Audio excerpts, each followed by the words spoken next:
जया एकादशी इस बार मृगशिरा नक्षत्र और वैध योग में पड़ेगी। मृगशिरा नक्षत्र ज्ञान तथा सत्य की खोज से संबंध रखता है और वैध योग भूमि संपत्ति से जुड़े कार्यों एवं खरीदारी के लिए शुभ माना जाता है। नमस्कार मित्रों, आज का प्रसंग है भगवान विष्णु की कृपा का दिन। मित्रों, माघ मास के शुक्ल पक्ष में पड़ने वाली एकादशी को जया एकादशी के रूप में मनाया जाता है। इस दिन व्रत रखकर भगवान श्री विष्णु की पूजा करने का विधान है। इस दिन विधि विधान से पूजा करने पर भगवान श्री विष्णु का आशीर्वाद मिलता है, साथ ही माता लक्ष्मी की कृपा भी बनी रहती है। वैदिक मान्यता के अनुसार इस दिन भगवान श्री विष्णु का स्मरण और व्रत करने से 50 योनि से मुक्ति मिलती है, साथ ही ब्रह्म हत्या के पाप से मुक्ति मिल जाती है। क्या है कथा? प्राचीन काल में नंदन वन में उत्सव हो रहा था और इसमें सभी देवी देवता और ऋषि मुनि पधारे थे। उत्सव में संगीत और नृत्य का भी आयोजन किया गया था। इस दौरान माल्यवान नाम का एक गंधर्व गायक और पुष्यवती नाम की एक नृत्यांगना नृत्य कर रही थीं। नृत्य के दौरान दोनों एक दूसरे पर मोहित हो गए और अपनी मर्यादा भूल गए, जिस वजह से उत्सव फीका पड़ने लगा। ऐसे में उनके इस व्यवहार से इंद्रदेव क्रोधित हो गए और उन्होंने दोनों को स्वर्गलोक से निष्कासित करके मृत्युलोक यानी पृथ्वी पर निवास करने का श्राप दे दिया।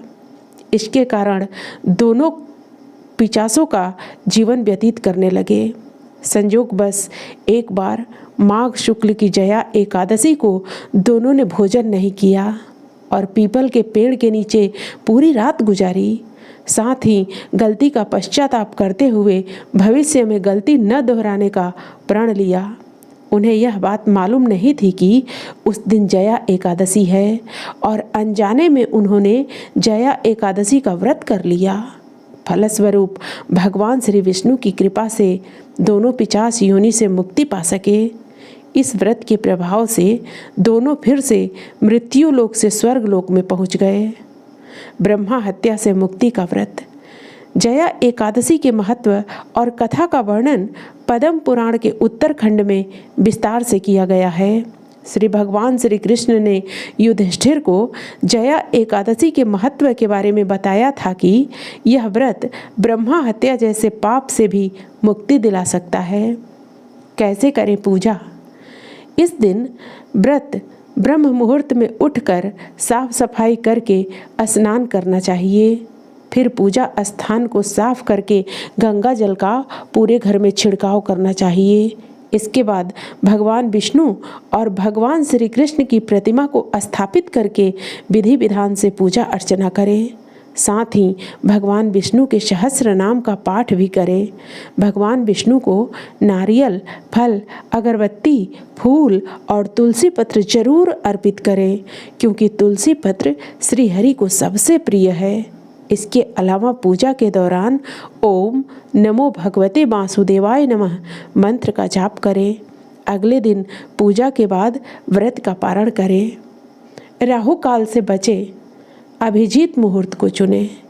जया एकादशी के दिन मृगशिरा नक्षत्र और वैध योग रहेगा। वैदिक ज्योतिष के अनुसार मृगशिरा नक्षत्र जातक के ज्ञान और सत्य की खोज से संबंध रखता है। इस दिन इनसे संबंधित कार्य करना विशेष फलदायी माना गया है। साथ ही वैध योग भूमि संपत्ति से जुड़े कार्यों और खरीदारी के लिए शुभ माना जाता है। इस दिन राहु काल प्रातः 9:50 से लेकर प्रातः 11:13 तक रहेगा। राहु काल में शुभ कार्य नहीं किए जाते हैं। इस दिन अभिजीत मुहूर्त दोपहर 12:13 से 12:57 बजे तक रहेगा। अभिजीत मुहूर्त को शुभ समय माना जाता है। मित्रों, फिर मिलेंगे अगली प्रस्तुति में। धन्यवाद।